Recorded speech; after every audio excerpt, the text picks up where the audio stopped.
બોલો સદારામ બાપાની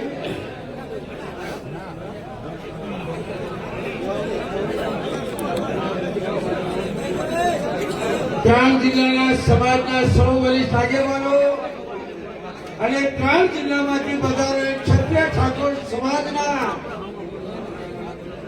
સૌ મારા પરિવારજનો, સમાજ એ પરિવાર છે અને પરિવાર જયારે બેઠો હોય ત્યારે ક્યાંક સહમતિ ન આવે પણ પરિવારમાં સહમતિ આવી જાય એ પણ ભૂમિકા આપણા સૌની છે.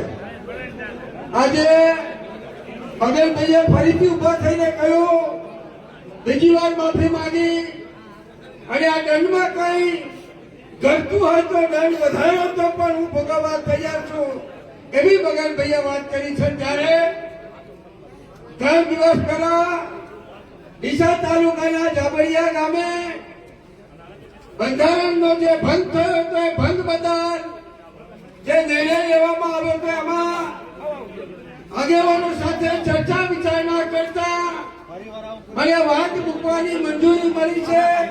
ત્યારે સમાજ સમક્ષ વાત મૂકું છું કે જાબડિયા ગામમાં ભાઈ ગબ્બરભાઈ ને એમના કાકા ને એમના ભાઈ જાબડિયા ગામની ગામ સમિતિ સાથે વાર્તાલાપ કરી અને ગામ સમિતિ સમક્ષ માફી માંગે કે ગામ સમિતિને વિનંતી કરે અને ગામ સમિતિને તાલુકા સમિતિ બંને ભેગા થઈ અને ગબ્બરભાઈના પરિવારનો નિર્ણય જે હશે નિર્ણય લેશે એ નિર્ણયને અમે સહમતિ આપીશું એવું આજે જાહેર કરીએ છીએ. કારણ કે નવીનજીએ કહ્યું, કેશવજીએ કહ્યું, છોડું કસોરું થાય પણ માવતર કમવતર ન થાય, એક ભૂલ થાય. પણ મારા બાપ તમને બધાને બે હાથ જોડી વિનંતી કરું છું, વર્ષોના વાળા વીતી ગયા પછી આ સમાજ એક ચાતડા બંધાયો છે, એક બોધમાં બેઠો છે. એક રિવાજ શ્રેષ્ઠ રિવાજ નો એક ચૂલા ઉપર અમલ થઈ રહ્યો છે. ત્યારે આ બંધારણનું જતન કરજો, બંધારણનું જતન કરજો.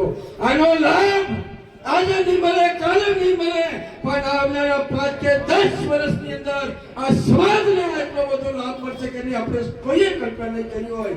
આપ સૌએ અહીંયા અમને સૌને શાંતિપૂર્વક સાંભળ્યા બદલ આપ સૌના ચરણોમાં નતમસ્તક વંદન કરી વિરમું છું. ભારત